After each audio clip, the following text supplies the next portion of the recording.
آپ تمام جماعت کو یا علی مدد، مولا علی مدد۔ آج کا یہ قصہ ایک ایسی خدمتگار کا ہے جو خاموشی سے امام کے گھر کی خدمت کرتی رہیں، وہ بھی بغیر کسی سے کچھ کہے، بس مولا کے عشق میں۔ سٹوری شروع کرنے سے پہلے وہی درخواست کہ ہمارے چاروں چینلز کو سبسکرائب کریں، شیئر کریں اپنے فیملی گروپس میں، لنکس ڈسکرپشن میں موجود ہیں اور اسکرین پر بھی دیکھ سکتے ہیں۔ اسماعیلی ایسنس تعلیم پر جو میوزیکل تسبیحات ہیں وہ سنتے رہیں اور اپنے دن بھر کے کاموں کے ساتھ ساتھ مولا کے ذکر کو اپنے ساتھ رکھیں۔ تو چلتے ہیں امام شاہ کریم کے اس قصے کی طرف۔ تو آج جس واقعے کی ہم گہرائی میں اتر رہے ہیں نا، وہ ہمیں لے جاتا ہے مئی 2008 میں بامبے۔ جی، گولڈن جوبلی کا موقع تھا۔ بالکل، امام شاہ کریم کی امامت کے گولڈن جوبلی کے دن تھے، اور ہمارے پاس جو تفصیلات ہیں وہ ایک ایسے لمحے کی تصویر کشی کرتی ہیں جب امام نے جماعت کو اپنا مقدس دیدار عطا فرمایا تھا۔ اس ماحول کا تصور کریں ذرا، ہزاروں لوگ، کئی دہائیوں کا انتظار، اور وہ ایک روحانی کیفیت جو پورے ہال پر طاری تھی۔ بالکل، جبلی کا موقع بذات خود ایک تاریخی واقعہ ہوتا ہے۔ یہ صرف ایک جشن نہیں ہوتا، جی نہیں، بلکہ یہ ایک عہد کی تکمیل اور اگلے عہد کے آغاز کی علامت ہے، اور اس پر امام کا دیدار ملنا جماعت کے لیے ایک ایسی روحانی توانائی کا باعث بنتا ہے جو نسلوں تک محسوس کی جاتی ہے۔ صحیح۔ تو یہ پس منظر سمجھنا بہت ضروری ہے، کیونکہ جو کچھ اس کے بعد ہوا اس نے اس تاریخی دن کو ایک بالکل ہی نئی جہت دے دی۔ اور وہیں سے یہ کہانی ایک غیر متوقع موڑ لیتی ہے۔ امام دیدار مکمل کر کے تشریف لے جا چکے تھے۔ جی، سب کو یہی لگا کہ تقریب اپنے اختتام کو پہنچ گئی ہے۔ لوگ ابھی اس روحانی سرشاری کی کیفیت میں ہی تھے، شاید اپنی جگہوں پر بیٹھے اس تجربے کو اپنے اندر جذب کر رہے تھے۔ ایک خاموشی تھی، لیکن وہ ایک مطمئن خاموشی تھی۔ بالکل۔ پھر تقریباً 10 منٹ بعد کچھ ایسا ہوا جس نے سب کو چونکا دیا۔ امام شاہ کریم واپس تشریف لائے۔ یہ ایک انتہائی غیر معمولی لمحہ ہے۔ اس منظر کو ذرا تصور میں لائیے۔ جی، ایک بھرا ہوا ہال جہاں ابھی ایک بہت بڑا روحانی واقعہ رونما ہوا ہے، اور اب سب پرسکون ہیں۔ اچانک امام جو جا چکے ہیں واپس آ جاتے ہیں۔ والنٹیئرز، لیڈرز سب اپنی جگہ پر ساکت ہو گئے ہوں گے۔ بالکل، ایک لمحے میں وہ پرسکون خاموشی ایک سوالیہ اور منتظر خاموشی میں بدل گئی ہوگی کہ اب کیا ہونے والا ہے۔ امام کا یوں واپس آنا یقیناً کسی بہت خاص انکہے مقصد کی نشاندہی کر رہا تھا۔ اور وہ مقصد، وہ ایک ایسی بزرگ خاتون تھیں جنہیں شاید اس ہال میں بیٹھا کوئی ایک شخص بھی نہیں جانتا تھا۔ اچھا، ایک ایسا چہرہ جو ہمیشہ ہجوم میں گم رہا، جو کبھی سٹیج پر نہیں آیا، جس کا نام کسی لسٹ میں نہیں تھا۔ امام ہزاروں لوگوں کے سامنے سے گزر کر سیدھا اس خاتون کے پاس پہنچے۔ انہوں نے انہیں دعا دی اور پھر سب کے سامنے انہیں وارثیانی کا لقب سے نوازا۔ یہاں ایک لمحے کے لیے رکنا بہت ضروری ہے تاکہ اس لقب کی اہمیت کو سمجھا جا سکے۔ جی ضرور۔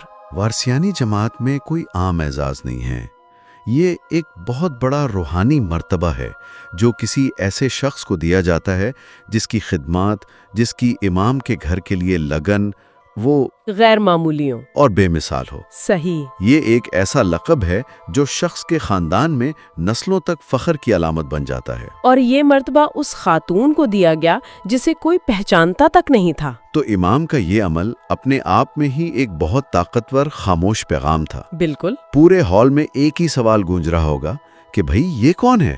انہوں نے ایسا کیا کیا ہے؟ جی۔ یہ حیرت جب اپنی انتہا کو پہنچی تو امام نے خود اس کی وجہ بیان کی۔ انہوں نے وہاں موجود افسران کو مخاطب کیا اور جو الفاظ کہے وہ اس پورے واقعے کا نچوڑ ہیں۔ کیا فرمایا امام نے؟ امام نے فرمایا، جب میری جماعت شام کو جماعت خانے میں آتی ہے اور چلی جاتی ہے تو یہ خاتون خاموشی سے واپس آ کر جماعت خانے کے واش روم صاف کرتی ہیں۔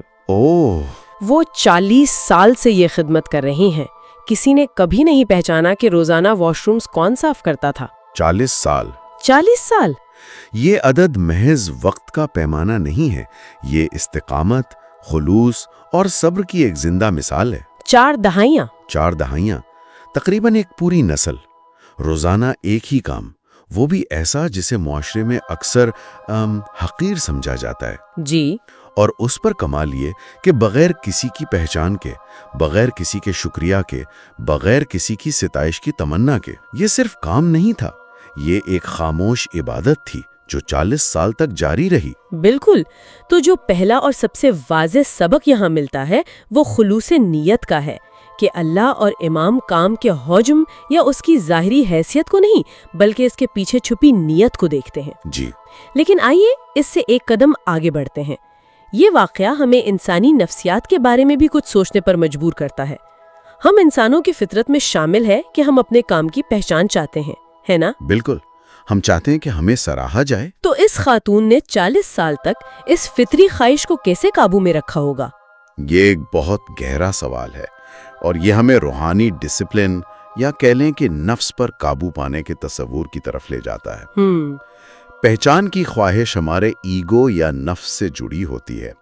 یہ نفس ہی ہے جو ہمیں کہتا ہے کہ دیکھو میں نے کتنا اچھا کام کیا، کوئی میری تعریف کرے۔ جی جی، اس خاتون کی 40 سالہ خاموش خدمت اس بات کی دلیل ہے کہ ان کا تعلق اپنی ذات یا لوگوں کی رائے سے نہیں بلکہ براہ راست مولا سے تھا۔ اچھا، ان کے لیے شاید یہی کافی تھا کہ جس کے لیے وہ یہ خدمت کر رہی ہیں وہ دیکھ رہا ہے۔ جب یقین اس سطح پر پہنچ جائے نا تو انسانوں کی تعریف یا تنقید بے معنی ہو جاتی ہے۔ صحیح۔ یہ عمل دراصل ایگو کو فنا کر کے خود کو مکمل طور پر خدا کی رضا کے سپرد کر دینے کا نام ہے۔ یہ بات بہت دلچسپ ہے، لیکن یہاں ایک اور سوال پیدا ہوتا ہے جو آج کے دور سے بہت متعلق ہے۔ کیا؟ آج ہم سوشل میڈیا کے دور میں رہتے ہیں جہاں لوگ اپنے اچھے کاموں کو شیئر کرتے ہیں تاکہ دوسروں کو ترغیب ملے۔ جی یہ تو ہے۔ کوئی فلاحی کام کرتا ہے تو اس کی تصویر لگاتا ہے اس نیت سے کہ شاید اسے دیکھ کر 10 اور لوگ بھی یہ کام کریں۔ تو کیا اس تناظر میں اپنی خدمت کو چھپانا ایک طرح سے اس موقع کو ضائع کرنا نہیں کہ آپ دوسروں کے لیے مثال بن سکیں؟ مطلب خاموش خدمت اور دوسروں کو ترغیب دینے کے لیے خدمت کو ظاہر کرنے میں اس میں توازن کیسے قائم کیا جائے؟ یہ آج کے دور کا سب سے مشکل سوال ہے اور اس کا کوئی سیدھا سادہ جواب نہیں ہے۔ یہاں نیت کا امتحان اور بھی سخت ہو جاتا ہے۔ وہ کیسے؟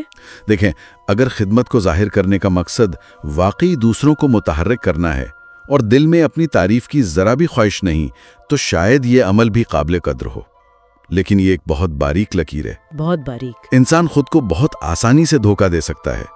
اس کا اصل پیمانہ یہ ہے کہ اگر آپ وہ کام کریں اور کوئی بھی اس کی تعریف نہ کرے، کوئی اسے لائک یا شیئر نہ کرے، تو کیا آپ کو تب بھی اتنی ہی خوشی اور سکون ملے گا؟ اگر جواب ہاں میں ہے تو آپ کی نیت خالص ہے۔ اس بزرگ خاتون کا عمل ہمیں ایک گولڈ سٹینڈرڈ دیتا ہے۔ وہ ہمیں یاد دلاتا ہے کہ سب سے اعلیٰ درجہ اس خدمت کا ہے جس کا گواہ صرف خالق ہو۔ صحیح۔ دوسروں کو ترغیب دینا اچھا ہے، لیکن اپنی نیت کو پاک رکھنا اس سے بھی زیادہ اہم ہے۔ تصور کریں ایک ایسی جماعت کا جہاں ہر شخص اپنی اندیکھی خدمت پر توجہ دے رہا ہو، بجائے اس کے کہ وہ کسی عہدے یا پہچان کے پیچھے بھاگے۔ بالکل، وہ معاشرہ کیسا نظر آئے گا؟ وہ ایک مثالی معاشرہ ہوگا۔ وہاں خدمت کے لیے مقابلہ نہیں ہوگا بلکہ تعاون ہوگا۔ واو! عہدوں کے لیے سیاست اور گروہ بندیاں ختم ہو جائیں گی، کیونکہ اصل مقصد عہدہ حاصل کرنا نہیں بلکہ خدمت کرنا ہوگا۔ صحیح۔ جب ہر شخص یہ سوچے گا کہ میں کون سا ایسا کام کر سکتا ہوں جو ضروری ہے لیکن کوئی اور نہیں کر رہا، تو کمیونٹی میں کوئی بھی کام چھوٹا یا ادھورا نہیں رہے گا۔ اس سے معاشرے میں ایک گہری عاجزی اور ایک دوسرے کے لیے احترام پیدا ہوگا۔ وہ خاتون واش روم صاف کر کے صرف فرش نہیں چمکا رہی تھی، جی، وہ استعاراتی طور پر پوری جماعت کی روحانی بنیادوں کو صاف اور مضبوط کر رہی تھی۔ جب بنیادیں صاف اور مضبوط ہوں تو عمارت خود بخود بلند اور پائیدار ہوتی ہے۔ یہ بہت گہری بات ہے۔ تو اس کا مطلب ہے کہ جو کام ہمیں سب سے معمولی نظر آتا ہے، ہو سکتا ہے کہ روحانی طور پر وہی سب سے زیادہ بنیادی اور اہم ہو۔ یقیناً۔ اور شاید اسی لیے امام نے اتنی اہمیت دی۔ یہ واقعہ ہمیں یاد دلاتا ہے کہ ہماری نظر میں جو درجہ بندی ہے، یعنی کون سا کام بڑا ہے اور کون سا چھوٹا، وہ خدا کی نظر میں بالکل مختلف ہو سکتی ہے۔ اور یہ واقعہ ہم سب کے لیے ایک گہرا سوال چھوڑ جاتا ہے۔ کیا سوال؟ ہم نے بات کی کہ اس خاتون نے کیا کیا اور امام نے کیا سکھایا، لیکن اب سوال یہ ہے کہ بحیثیت جماعت یا معاشرہ ہم کیا کریں؟ کیا ہم صرف ایسے خاص لمحات کا انتظار کریں کہ کوئی آ کر ہمیں بتائے کہ گمنام ہیرو کون ہے؟ اچھا۔ یا کیا ہم فعال طور پر ایسے نظام اور ایسی سوچ کو فروغ دے سکتے ہیں جو خود ان خاموش خدمتگاروں کو تلاش کرے اور ان کی قدر کرے، اس سے پہلے کہ انہیں 40 سال انتظار کرنا پڑے۔ حقیقی چیلنج یہ ہے کہ ہم اپنی اجتماعی بصیرت کو کیسے اتنا بلند کریں کہ ہمیں وہ نظر آنے لگے جو عام طور پر نظر نہیں آتا۔